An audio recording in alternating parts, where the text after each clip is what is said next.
Marcus Chen stood at the floor-to-ceiling windows of his corner office on the 42nd floor, watching the bustling city below. At 35, he had built Technovault Industries from a small startup into a billion-dollar empire. His company specialized in creating cutting-edge security devices for governments and corporations worldwide. Everyone knew Marcus as a brilliant but ruthless businessman who demanded perfection from everyone around him. The intercom buzzed, breaking his concentration. "Mr. Chen, there's been another failure in Lab 7, his assistant Sarah announced nervously. Marcus closed his eyes and took a deep breath. For 6 months, his top engineers had been struggling with Project Artemis, a revolutionary security device that could protect against any cyber attack. The government contract was worth $200 million, but more importantly, it was personal for Marcus.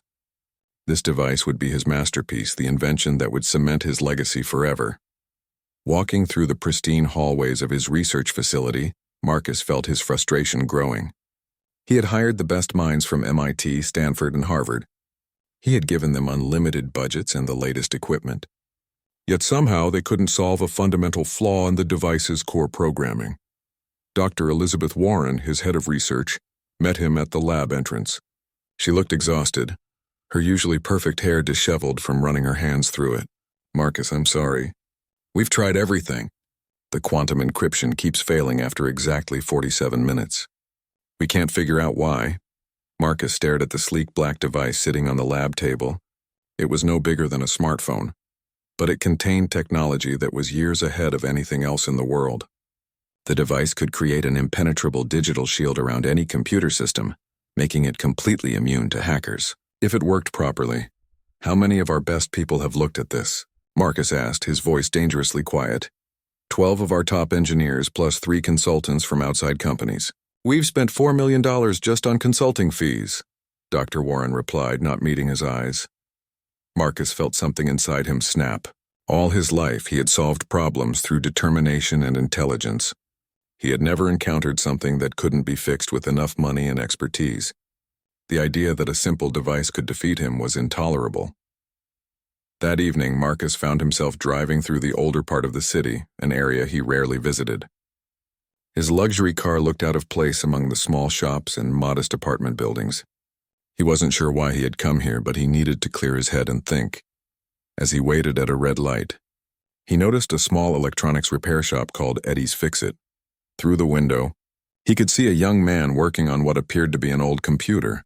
The boy looked to be in his early 20s, with messy brown hair and clothes that had seen better days. He was completely absorbed in his work, using tools that looked like they belonged in a museum. Something about the scene intrigued Marcus. He parked his car and walked into the shop. The smell of old electronics and soldering flux filled the air. Shelves lined the walls, packed with circuit boards, cables, and devices that Marcus couldn't even identify. The young man looked up as the door chimed. "Hi there.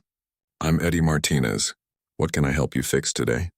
His smile was genuine and friendly, a stark contrast to the polished professionalism Marcus was used to in his corporate world.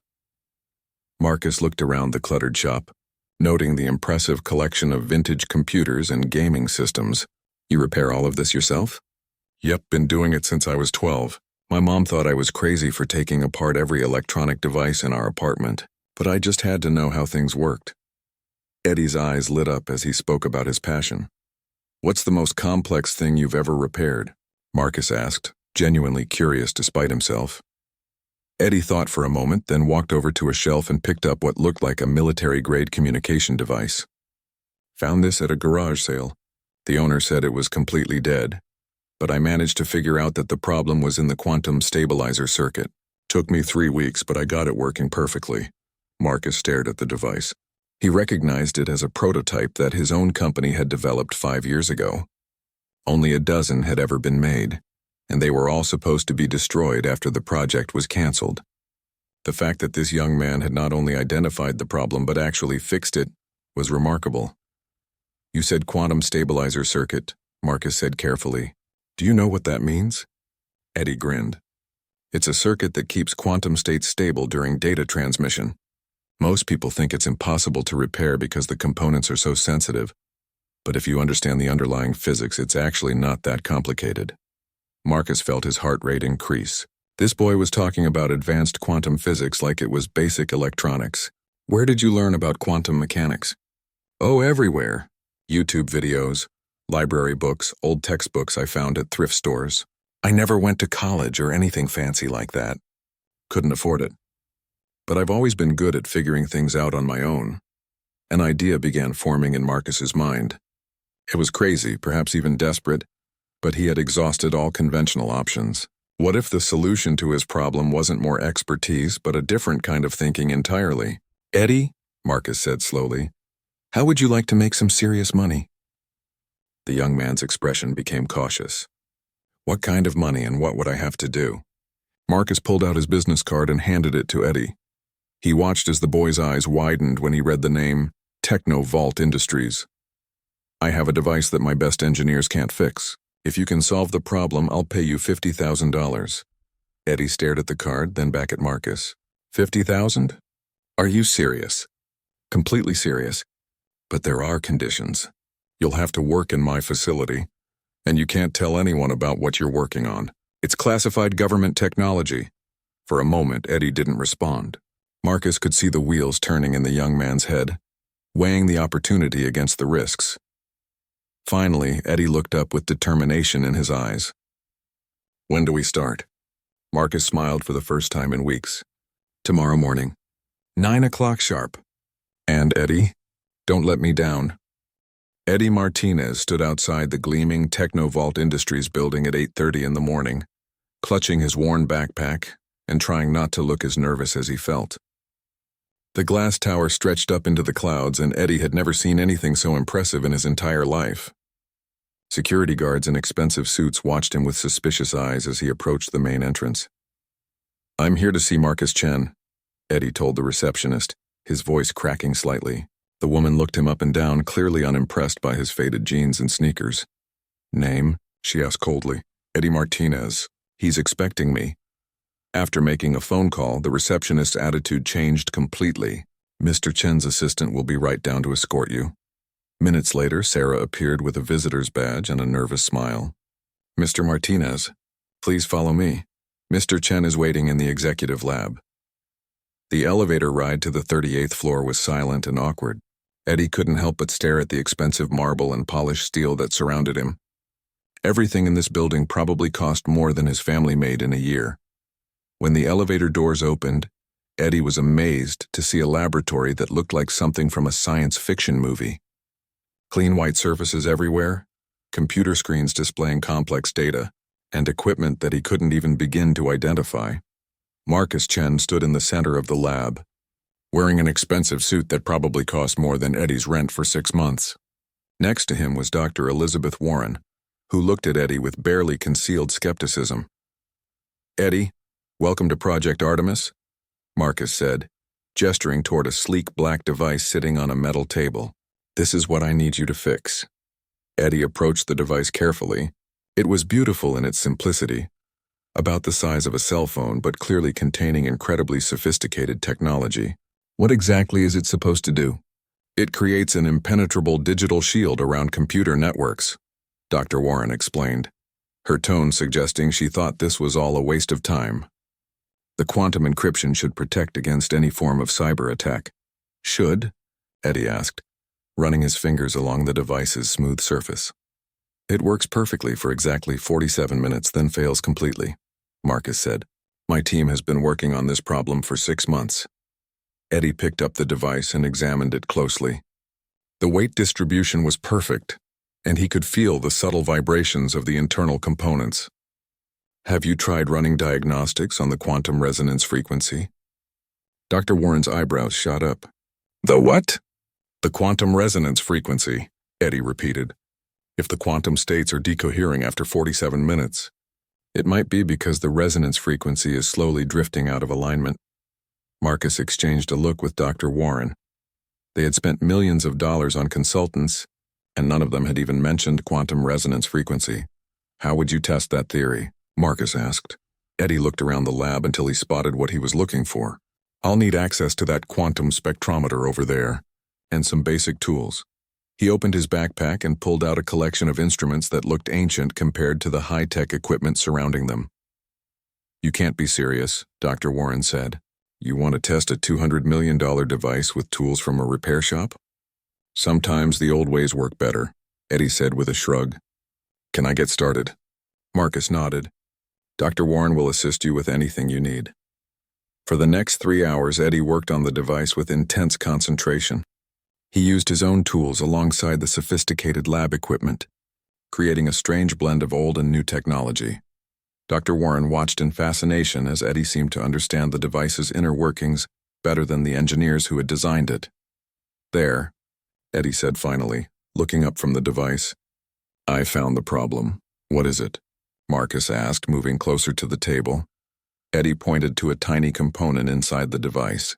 "This quantum stabilizer is manufactured with a microscopic flaw. It's so small that your diagnostic equipment couldn't detect it, but it causes the quantum states to slowly decay over time. After exactly 47 minutes, the decay reaches a critical point and the whole system fails." Dr. Warren leaned in to look at the component Eddie was indicating.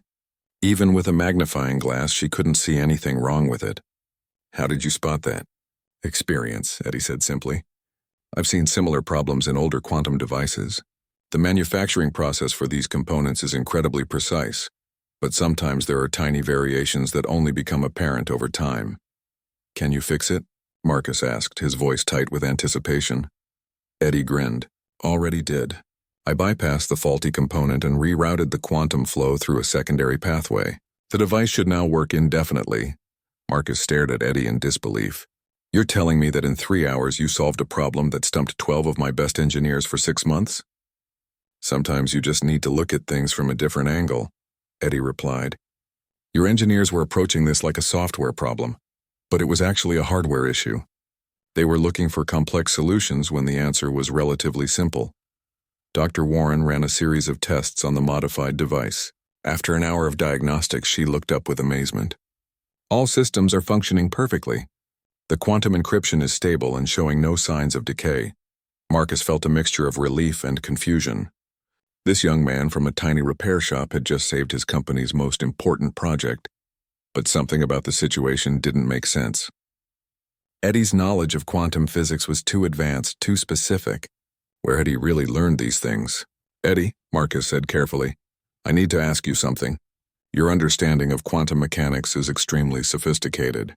Are you sure you're just self-taught?" For a moment, something flickered across Eddie's face, a shadow of pain or perhaps fear. "I've always been good with electronics," he said, not quite meeting Marcus's eyes. "That's not an answer," Marcus pressed. "Someone taught you about quantum physics. Someone with serious credentials." Eddie was quiet for a long moment, staring at the device in his hands. Finally, he looked up at Marcus with an expression that was both sad and defiant. "My father," Eddie said quietly. "He taught me everything I know about quantum mechanics." "What was your father's name?" Dr. Warren asked gently. Eddie hesitated, then seemed to make a decision. "Dr. Miguel Martinez. He used to work for the government, designing quantum encryption devices." The name hit Marcus like a physical blow. Dr. Miguel Martinez had been one of the most brilliant quantum physicists of his generation. He had also been Marcus's mentor and closest friend, until he had disappeared 15 years ago under mysterious circumstances. "That's impossible," Marcus whispered. "Miguel Martinez is dead." The silence in the lab was deafening. Eddie's face had gone pale, and his hands were trembling slightly as he set down the device. Dr. Warren looked confused, glancing between Marcus and Eddie as if trying to solve a puzzle. "What do you mean he's dead?" Eddie asked, his voice barely above a whisper. Marcus sank into a nearby chair, his mind reeling. Miguel Martinez had been more than just a colleague. He had been like a brother. They had worked together on some of the most classified projects in government history, pushing the boundaries of quantum technology. 15 years ago, Miguel was working on a top-secret project, Marcus began slowly. He was developing quantum encryption technology for the military. One night there was an explosion at the lab. They found his body in the wreckage, or what was left of it. Eddie shook his head violently. "No, that's not true. My father didn't die 15 years ago. He died 3 years ago from cancer. He spent his last years teaching me everything he knew about quantum physics and electronics." "That's impossible," Dr. Warren interjected.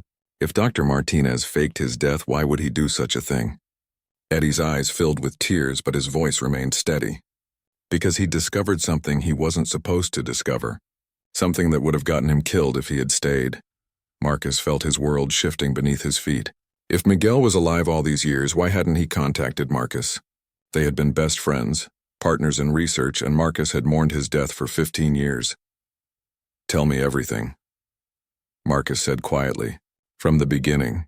Eddie took a deep breath and sat down across from Marcus. My father told me that he had been working on quantum encryption for the government, but he discovered that his research was being used for something terrible. He wouldn't tell me exactly what, but he said that powerful people wanted to use his technology to control information worldwide. So he faked his own death? Marcus asked. He had help from someone inside the government, someone who agreed that the technology was too dangerous. They staged the explosion and created false evidence. My father took a new identity and moved to the city where I grew up. Dr. Warren was taking notes frantically. But why didn't he just go public with his concerns? Eddie laughed bitterly. Because the people involved were too powerful. He said that if he tried to expose them, they would just discredit him and continue with their plans anyway. So he decided to disappear and make sure his knowledge wouldn't fall into the wrong hands. Marcus stood up and began pacing the lab. Everything Eddie was saying sounded exactly like something Miguel would do. His friend had always been idealistic, always worried about the ethical implications of their research. If your father was so concerned about his technology being misused, why did he teach it to you? Marcus asked. Because he believed that knowledge shouldn't be destroyed, just protected, Eddie replied. He taught me everything, but he also made me promise that I would only use it to help people, never to harm them. And now you're here, fixing the exact type of device your father tried to prevent from being created, Dr. Warren observed. Eddie looked down at his hands. I know how it looks. But when Mr. Chen offered me the job, I thought maybe I could make sure the technology was used responsibly. My father always said that the best way to prevent dangerous technology from being misused is to make sure good people are involved in its development. Marcus stopped pacing and stared at Eddie with new understanding. That's why you were so quick to identify the problem. You didn't just recognize the technology, you helped design it. My father involved me in his research from the time I was 15, Eddie admitted. He said I had a natural talent for quantum mechanics and he wanted to pass on his knowledge before it was too late. When he got sick, we spent every day working together in our garage, building and testing quantum devices. Do you have any proof of this? Dr. Warren asked. Any documentation or evidence that your father was really Miguel Martinez? Eddie reached into his backpack and pulled out a worn leather journal. This was his research notebook. He gave it to me before he died and told me to guard it with my life. Marcus took the journal with trembling hands and opened it to the first page. There in Miguel's familiar handwriting was the inscription, "For my son Eduardo, who will carry on the work when I am gone. Use this knowledge wisely and always remember that science exists to serve humanity." Not the other way around. Flipping through the pages, Marcus saw equations and diagrams that were far beyond anything that had been published in scientific literature. This was Miguel's private research, the work he had been doing in secret for the past 15 years. My God, Marcus whispered, this is revolutionary. If these theories are correct, we could create quantum computers that are 100 times more powerful than anything that exists today. My father was working on that when he died, Eddie said. But he made me promise never to build those devices unless I was absolutely certain they would be used for good. Dr. Warren was reading over Marcus's shoulder, her eyes wide with amazement. This is beyond cutting edge. This is like looking at technology from the future. Marcus closed the journal and handed it back to Eddie. His mind was spinning with questions and emotions. Miguel was dead, but his son was here carrying on his work. It was like seeing a ghost, but also like receiving an incredible gift. Eddie, I need you to understand something, Marcus said seriously. The device you just fixed is going to be used by the government to protect critical infrastructure from cyber attacks. Banks, hospitals, power grids, all the systems that people depend on to survive. Is that something your father would approve of? Eddie considered the question carefully. He always said that protecting people was the most important use of technology. If this device will really be used to keep people safe, then yes, I think he would approve. But how do we know for sure? Dr. Warren asked. How do we know that this technology won't be misused? Marcus looked at both of them, then made a decision that would change everything, because we're going to make sure it isn't.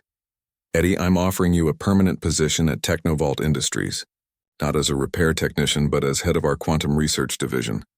Eddie's jaw dropped. But I don't have any formal education or credentials. You have something better, Marcus replied. You have knowledge that can't be taught in any university, and you have the moral compass that your father instilled in you. I think Miguel would be proud to know that his son is helping to ensure that quantum technology is used responsibly. Eddie was quiet for a long moment, staring at the device he had just repaired. Finally, he looked up at Marcus with determination in his eyes. I accept, but only on one condition. What's that? We establish strict ethical guidelines for all our research. Every project has to be evaluated not just for its technical feasibility, but for its potential impact on humanity. If we're going to continue my father's work, we need to do it the right way. Marcus smiled and extended his hand to Eddie. Deal. Welcome to the team. Dr. Martinez. As they shook hands, Marcus felt a sense of closure that he hadn't experienced in 15 years. Miguel Martinez was gone, but his legacy would live on through his son, and maybe, just maybe, they could build the kind of future that Miguel had always dreamed of. 3 weeks later, Eddie was settling into his new office when Marcus burst through the door, his face grim and worried. Eddie had never seen his boss look so concerned, and it immediately put him on edge. Eddie, we have a serious problem, Marcus said, closing the door behind him and activating the sound dampening system that made their conversation completely private. What kind of problem? Eddie asked, setting down the quantum processor he had been examining. Marcus pulled out a tablet and showed Eddie a series of photographs. They showed men in expensive suits entering and leaving government buildings, their faces serious and determined. These people have been asking questions about Project Artemis. Specifically, they've been asking about you. Eddie's blood ran cold. His father had warned him that this day might come, the day when the people who had wanted to misuse Miguel's research would discover that his son existed and possessed the same knowledge. Who are they? Eddie asked, though he was afraid he already knew the answer. Government contractors, private military companies, the kind of people who buy weapons technology and ask questions later, Marcus replied. My sources tell me they're very interested in meeting the person who solved the Artemis problem so quickly.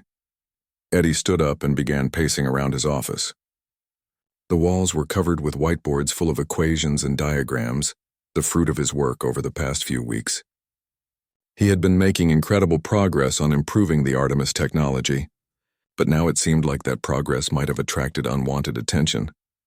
My father told me this would happen eventually, Eddie said quietly. He said that people would always try to use quantum technology for the wrong reasons, and that anyone who possessed the knowledge would become a target. Marcus sat down heavily in one of Eddie's chairs. There's more.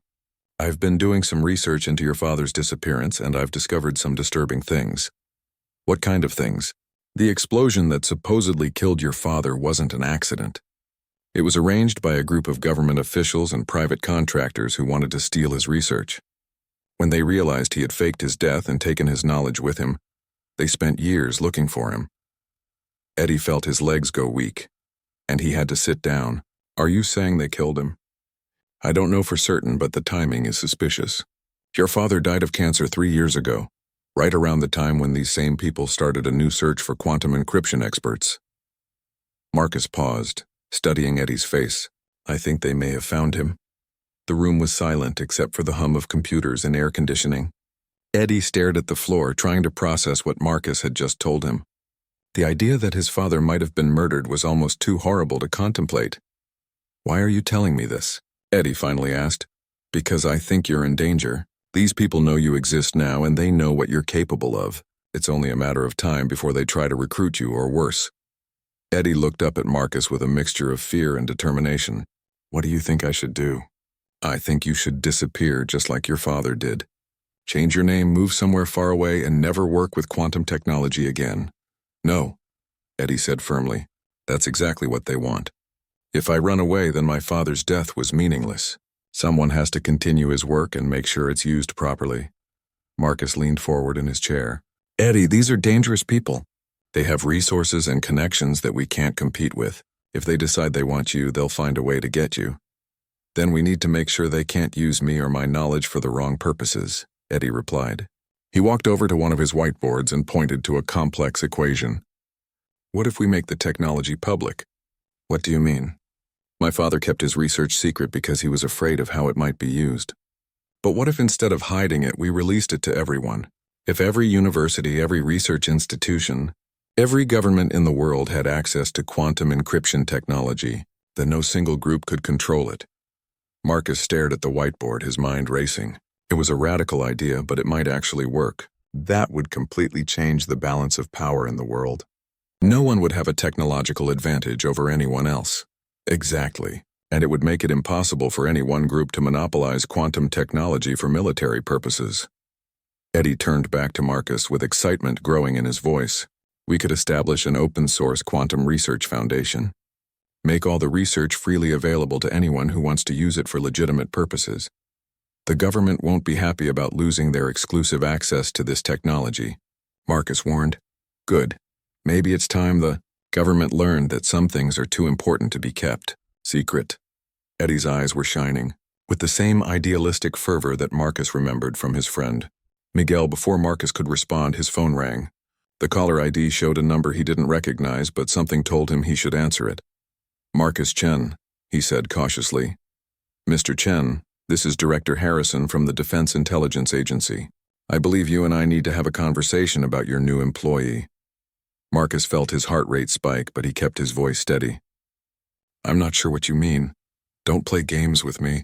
Mr. Chen, we know that Eduardo Martinez is the son of Dr. Miguel Martinez, and we know that he has access to classified research that belongs to the United States government. Eddie was watching Marcus intently, clearly able to hear both sides of the conversation thanks to the phone's speaker function.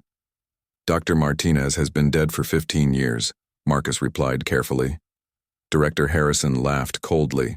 Dr. Martinez faked his death and spent the next 12 years developing advanced quantum technology, using government resources and knowledge. That makes his research government property regardless of where he conducted it. And what exactly do you want from me? Marcus asked. We want Mr. Eduardo Martinez to come work for us. We have a facility where he can continue his father's research under proper supervision. He'll be well compensated and have access to unlimited resources. Eddie was shaking his head vigorously, but Marcus continued the conversation. And if he refuses, then we'll have to consider other options. The technology he possesses is a matter of national security, Mr. Chen. We can't allow it to fall into the wrong hands. The threat was clear, even though it wasn't stated directly. Marcus looked at Eddie, who was now writing frantically on one of his whiteboards. I'll need to discuss this with my employee and get back to you, Marcus said. You have 24 hours, Director Harrison replied. After that, we'll be forced to take more direct action. The line went dead and Marcus turned to see what Eddie had written on the whiteboard. In large letters he had written, "They can't stop all of us." What do you mean? Marcus asked. Eddie smiled grimly. I mean it's time to put my father's real plan into action. He didn't just teach me quantum physics.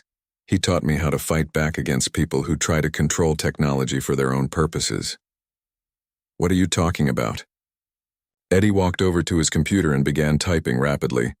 For the past 3 years, I've been secretly documenting all of my father's research and uploading it to hidden servers around the world.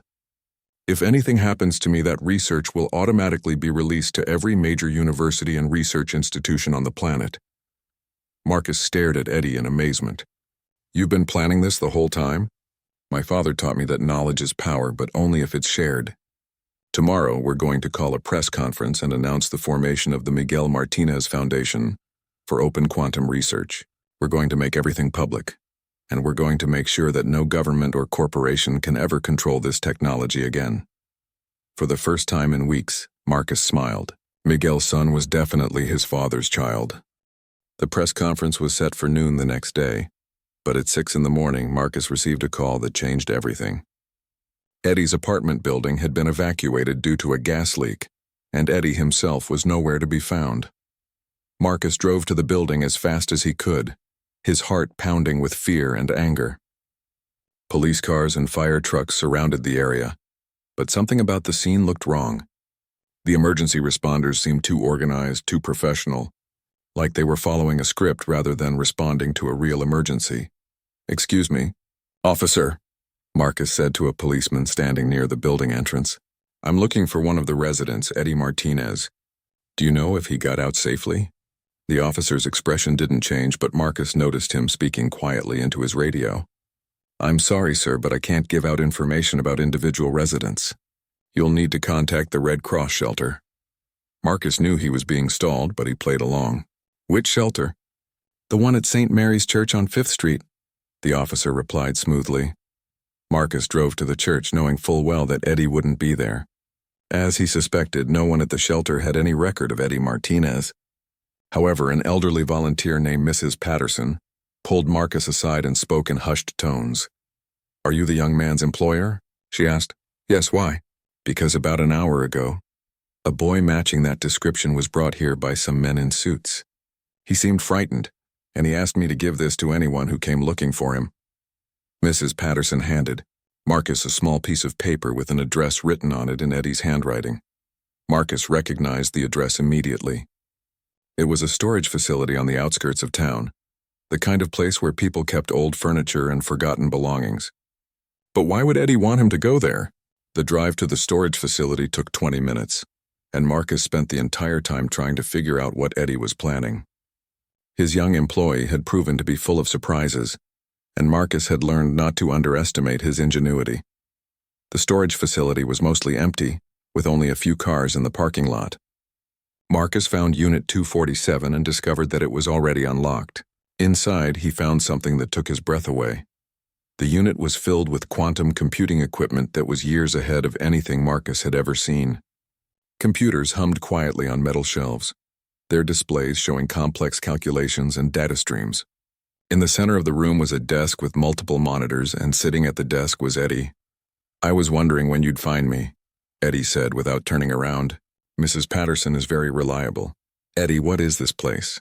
Marcus asked, looking around in amazement. "This is my father's real laboratory. After he faked his death, he spent 15 years building the most advanced quantum computing system in the world. Everything you see here was constructed in secret, using resources he acquired through fake identities and shell companies." Marcus walked closer to the computers, noting their sophisticated design and the way they were networked together. "This must have cost millions of dollars to build." "My father was very good at acquiring funding for his research, even when he was supposedly dead," Eddie replied with a slight smile. "But that's not why I brought you here." Eddie turned around in his chair, and Marcus could see that he looked tired but determined. "The men who took me from my apartment weren't government agents. They were private military contractors working for the same people who killed my father." "How do you know?" "Because they told me. They offered me a job working for their organization, developing quantum weapons and surveillance systems. When I refused, they threatened to kill you and Dr. Warren unless I cooperated." Marcus felt a chill run down his spine. "What did you tell them?" "I told them I needed time to think about it. They're giving me until tonight to make my decision." Eddie stood up and walked over to one of the computer terminals. "But I'm not planning to give them the answer they want." "What are you going to do?" Eddie's fingers flew across the keyboard, and the computer screens around the room began displaying new information. "I'm going to finish what my father started. In about 6 hours, every piece of quantum research that my father and I have ever developed will be simultaneously released to universities, research institutions, and media organizations around the world." Marcus stared at the screens, watching as terabytes of data were being prepared for transmission. "You're really going to do it. You're going to make everything public. It's the only way to protect this knowledge from being misused. Once it's public, no one can control it or suppress it." Eddie turned back to Marcus with a serious expression. "But I need your help. What do you need me to do?" Eddie handed Marcus a tablet containing a list of contacts around the world. "These are scientists, journalists, and activists whom my father trusted. I need you to call each of them and give them access codes to the data servers. The more people who have this information simultaneously, the harder it will be for anyone to suppress it." Marcus looked at the list. There were names from MIT, Oxford, Tokyo University, and dozens of other prestigious institutions. "How did your father build this network?" "Over 15 years of careful relationship building. He never revealed his true identity, but he established contact with people who shared his vision of open scientific research. Eddie walked over to another computer terminal and began entering commands. Each of these people has been waiting for this moment, even though they didn't know exactly what they were waiting for. And you trust all of them? My father did, and that's good enough for me. Eddie paused in his typing and looked at Marcus with an expression that was both hopeful and frightened. Marcus, there's something else I need to tell you about why I really took the job at your company. Marcus felt his stomach drop. What do you mean? I didn't find your company by accident. My father left me detailed instructions about what to do if something happened to him. He told me to seek you out specifically. Why me? Eddie pulled out his father's journal and opened it to a page near the back. There, in Miguel's handwriting, was a detailed profile of Marcus Chen, including information about his character, his business practices, and his ethical standards. My father believed that you were one of the few people in the technology industry who could be trusted with quantum research. He'd been monitoring your company for years, waiting for the right moment to make contact. Marcus read the profile, amazed by the level of detail and insight it contained. Miguel had somehow tracked his career for 15 years, documenting his business decisions and analyzing his motivations. He planned all of this? Not exactly. He hoped he would live long enough to contact you himself and work with you openly, but when he got sick, he knew he was running out of time. So he taught me everything and told me to find you when I was ready. And the device failure? The fact that your expertise was exactly what we needed? Eddie smiled sheepishly. That wasn't entirely coincidental. My father had been tracking your company's research projects through various channels. When he learned about Project Artemis, he realized it was based on flawed quantum stabilizer technology. He taught me how to fix that specific problem, knowing that it would get your attention. Marcus sat down heavily in a nearby chair, trying to process everything he had learned. So you've been manipulating me from the beginning? Not manipulating, guiding. My father believed that the best way to ensure his research was used responsibly was to place it in the hands of someone who would make the right decisions. Someone like you. Before Marcus could respond, Eddie's computers began beeping with urgent alerts. On one of the screens, a red warning message appeared. Perimeter breach detected. They found us, Eddie said grimly, beginning to type rapidly. The facility's security system shows multiple vehicles approaching. We have maybe 5 minutes before they get here. Marcus looked around the laboratory, realizing that they were trapped. Is there another way out? There's an emergency exit that leads to the building next door, but that's not the important thing right now. Eddie's fingers were flying across multiple keyboards simultaneously. I need to accelerate the data release. Instead of waiting 6 hours, we need to do it now. Can you do that? Yes, but it will take about 3 minutes to transmit everything, and I need to stay here to monitor the process.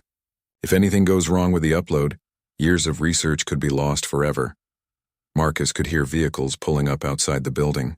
Through a small window, he could see men in dark suits surrounding the facility. They looked professional and dangerous. Eddie, we need to leave now. Not yet. The upload is at 60%. If I stop now, everything my father worked for will be lost. Eddie's eyes were fixed on the computer screens, watching progress bars slowly fill up. The sound of footsteps echoed through the building, getting closer to their unit. Marcus realized that Eddie wasn't going to leave until the upload was complete, even if it meant getting captured or worse. Then I'll buy you time, Marcus said, moving toward the door. What are you going to do? Marcus smiled grimly. I'm going to do what your father would have done. I'm going to protect the future. As Marcus opened the door to face the approaching men, he could hear Eddie's computers continuing their work behind him, uploading 15 years of revolutionary research to the world. In a few minutes, everything would change forever. The first man in a dark suit appeared around the corner, and Marcus stepped forward to meet him. Gentlemen, he said calmly, I think we need to talk. The man in the dark suit was tall and intimidating, with cold eyes that suggested he was used to getting what he wanted through force. Behind him, Marcus could see at least 6 other men, all armed and moving with military precision. Mr. Chen, the man said in a voice that was polite but threatening, my name is Colonel Brennan. I represent certain interests that are very concerned about the activities taking place in this facility. I'm sure you do, Marcus replied, stepping fully out of the storage unit and closing the door behind him. But I'm afraid this is private property and you're trespassing. Colonel Brennan smiled without warmth. I think we both know that legal technicalities aren't going to solve this situation. We need to have a conversation with Mr. Martinez about his father's research. Eddie Martinez is my employee, and he's under my protection, Marcus said firmly. If you want to speak with him, you'll need to go through proper legal channels. I'm afraid that's not possible. This is a matter of national security. Brennan gestured to his men, who began moving to surround Marcus. Mr. Martinez possesses classified information that belongs to the United States government. Marcus could hear the faint humming of computers behind the storage unit door, and he knew that Eddie's upload was still in progress. He needed to keep these men talking for at least another minute. Classified information. Dr. Miguel Martinez was declared dead 15 years ago. Any research he conducted after that time was done as a private citizen with no government affiliation. Dr. Martinez stole government resources and used classified knowledge to conduct unauthorized research. That makes everything he produced government property. Brennan's patience was clearly wearing thin. Now, Mr. Chen, I'm going to ask you to step aside so we can retrieve what belongs to us. And if I refuse? Brennan's hand moved to his jacket, and Marcus caught a glimpse of a shoulder holster. Then this conversation will become much more unpleasant for everyone involved. Marcus was about to respond when he heard a sound that made his heart sink. The storage unit door opening behind him. Eddie stepped out, his hands raised in surrender. It's okay, Marcus, Eddie said calmly. The upload finished 30 seconds ago. Everything my father worked for is now in the hands of people who will use it responsibly. Colonel Brennan's expression darkened. What upload? What have you done? Eddie smiled with the same idealistic determination that Marcus remembered from his father. I've given quantum technology back to the world. In about 10 minutes, every major university and research institution on the planet will have access to 15 years of advanced quantum research. The technology is now open source and freely available to anyone who wants to use it for legitimate purposes. You have no idea what you've just done, Brennan said, his voice filled with rage. That technology is dangerous in the wrong hands. You've potentially given terrorist organizations and hostile governments access to weapons technology that could destabilize the entire world. No, Eddie replied firmly. I've prevented dangerous people like you from monopolizing technology that should benefit all of humanity. My father spent his life trying to ensure that quantum technology would be used to protect people, not control them. Brennan turned to one of his men and spoke quietly into a radio. Marcus could only hear fragments of the conversation, but words like containment protocol and damage assessment didn't sound encouraging. Mr. Martinez, Brennan said, turning back to Eddie, you're going to come with us. We need to understand exactly what information you've released and to whom. I don't think so, Eddie replied. I'm an American citizen and I haven't committed any crime. You have no legal authority to detain me. Legal authority is a luxury we can't afford in this situation. Brennan gestured to his men, who began moving toward Eddie. That's when Marcus heard the sound of sirens in the distance getting rapidly closer. Eddie's smile grew wider. I forgot to mention, Eddie said, that part of my father's plan included automatic notifications to the FBI, the media, and several civil rights organizations if this facility was ever compromised. They should be arriving any moment now. Brennan's face went pale as the sirens grew louder.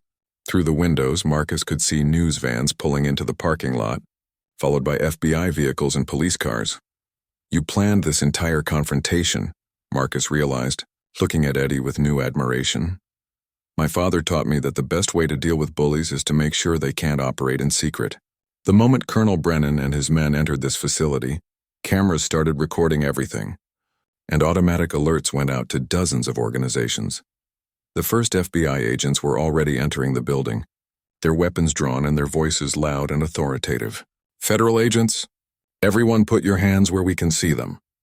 Colonel Brennan and his men found themselves surrounded by legitimate law enforcement officers who clearly outranked them. The colonel's carefully planned operation had turned into a public disaster. Special Agent Sarah Chen, no relation to Marcus, approached the group with her badge clearly visible. Gentlemen, I'm going to need to see some identification and understand what's happening here. This is a classified operation, Brennan said, but his voice lacked its earlier confidence. Not anymore, it isn't, Agent Chen replied. We've received reports of attempted kidnapping and illegal detention. Everyone here is going to be thoroughly investigated. As the FBI agents sorted out the situation, Marcus found himself standing next to Eddie, watching as Colonel Brennan and his men were led away for questioning. "Is it really over?" Marcus asked. Eddie pulled out his phone and showed Marcus a news alert. The headline read, "Breakthrough Quantum Technology Released to Scientific Community." Below it was another headline, "Mysterious Research Facility Reveals Advanced Computing Secrets." "It's just beginning," Eddie said. "In the next few hours, scientists around the world are going to realize that quantum computing just took a massive leap forward. Within weeks, we'll start seeing applications that we can only dream of today. And the people who wanted to control this technology, they'll try to adapt, but it's too late. You can't put knowledge back in the bottle once it's been freely shared. My father understood that the only way to protect dangerous technology is to make sure it's not controlled by dangerous people." Agent Chen approached them with a serious expression. "Mr. Martinez, I understand you're the person responsible for today's data release?" "Yes, ma'am. We're going to need you to come in for questioning. There are a lot of people in Washington who want to understand exactly what you've done and why." Eddie nodded calmly. "I expected that. I'll cooperate fully, but I want my lawyer present for all discussions."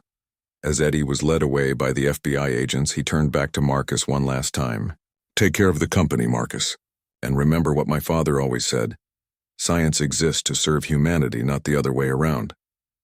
Marcus watched the car disappear down the road, knowing that Eddie would be fine. The young man had planned for this moment his entire life, and he was ready for whatever came next. Looking around the storage facility, Marcus realized that he was now the guardian of a technology that would change the world forever. It was a responsibility that both excited and terrified him, but he knew he was ready for it. After all, he had learned from the best teachers, Miguel Martinez and his remarkable son. 6 months later, Marcus stood in the main auditorium of MIT, watching as Eddie delivered the keynote address at the International Quantum Computing Conference. The young man who had once worked in a small repair shop was now recognized as one of the leading experts in quantum technology, and his father's research had revolutionized the field. The legal battles had been intense but ultimately successful. Eddie's decision to make the research public had protected him from prosecution, since it was impossible to classify information that was already freely available to the entire world. The FBI investigation had cleared him of any wrongdoing, and several high-ranking officials who had tried to suppress the technology found themselves facing serious legal consequences. The future of quantum computing lies not in control, but in collaboration, Eddie said from the stage, his voice carrying clearly through the packed auditorium. "My father, Dr. Miguel Martinez, believed that scientific knowledge belongs to all of humanity, and today we're seeing the proof of that vision." Marcus smiled as he listened to Eddie describe the incredible advances that had occurred since the research release. Universities around the world were now collaborating on quantum projects that would have been impossible just months ago. Medical researchers were using quantum simulations to develop new treatments for cancer and genetic diseases. Climate scientists were using quantum computers to model weather patterns with unprecedented accuracy. The Miguel Martinez Foundation for Open Quantum Research has now partnered with over 300 institutions worldwide, Eddie continued. Together we're working on projects that will benefit everyone. From quantum encrypted communication systems that protect privacy rights to quantum sensors that can detect environmental pollution with perfect accuracy. Dr. Elizabeth Warren, who was sitting next to Marcus, leaned over and whispered, "Did you ever imagine it would grow this fast?" Marcus shook his head in amazement. "Miguel always said that good ideas spread like wildfire when you give them the chance. I'm just glad we were able to light the match." After Eddie's presentation, the three of them met for dinner at a small restaurant near the MIT campus. Eddie looked healthier and happier than Marcus had ever seen him, but there was still a thoughtful sadness in his eyes when he talked about his father. "I got a call from the Nobel Committee last week," Eddie said as they sat down to eat. "They're considering creating a new category for open-source scientific research, and they want to name it after my father." "That's incredible," Dr. Warren said. "Miguel would be so proud." "I think he would be," Eddie agreed. "But I also think he'd be more interested in the practical applications. Did you know that a team in Kenya is using our quantum sensors to locate clean water sources in drought-affected areas? Or that researchers in Brazil are using quantum encryption to protect indigenous communities' digital communications from government surveillance. Marcus had been following these developments closely through the Foundation's newsletter. It was exactly the kind of positive impact that Miguel had dreamed about when he first started his research. "What about the people who tried to stop you?" Dr. Warren asked. "Colonel Brennan and his organization?" Eddie's expression grew more serious. "They're still out there, and they're still trying to develop weapons applications for quantum technology. But they're no longer the only game in town. Now they have to compete with hundreds of research teams who are focused on beneficial applications. And they can't suppress the research anymore," Marcus added. "Too many people have access to it now." Exactly. That was my father's real genius. He understood that the best way to prevent technology from being misused is to make sure that good people have equal access to it. As they ate, Eddie shared stories about some of the researchers he had been working with. There was Dr. Yamamoto in Tokyo, who was developing quantum computers that could simulate molecular interactions with perfect accuracy. Dr. Okafor in Lagos was working on quantum communication systems that could provide secure internet access to remote villages. Dr. Restrepo in Bogota was using quantum sensors to detect illegal mining operations in protected rainforests. "The amazing thing," Eddie said, "is that none of these applications require military or government resources. Small research teams with modest budgets can now do things that would have required massive government projects just a year ago." "Is that sustainable?" Dr. Warren asked. "Can the open source model really compete with well-funded government and corporate research programs?" Eddie smiled. "It's already happening. 3 of the major technology companies that used to dominate quantum research have switched to open source models because they realized they couldn't keep up with the innovation happening in the collaborative community."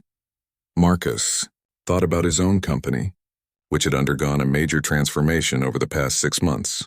Technovault Industries was now primarily focused on developing practical applications for quantum technology, rather than trying to control access to it. The change had been challenging but ultimately profitable, as they found themselves at the center of a rapidly growing industry. "I have some news of my own," Marcus said. "The board approved my proposal to establish the Miguel Martinez Institute for Ethical Technology Development.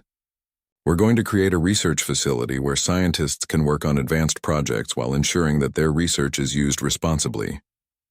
Eddie's eyes lit up with excitement. "That's perfect. My father always believed that the technology industry needed more institutions focused on ethics and social responsibility. We want you to be the director," Marcus continued. "The salary would be significant and you'd have complete autonomy over the research agenda." Eddie was quiet for a moment, considering the offer. "What about the foundation? I can't abandon the work we're doing there. The institute would be a partner organization to the foundation, not a replacement for it. You could continue your open source research while also mentoring the next generation of ethical technologists. Young people who understand that science exists to serve humanity," Dr. Warren added. Echoing Miguel's famous phrase, Eddie nodded slowly. "My father would love that. He always said that the most important thing he could do was teach other people to think responsibly about technology."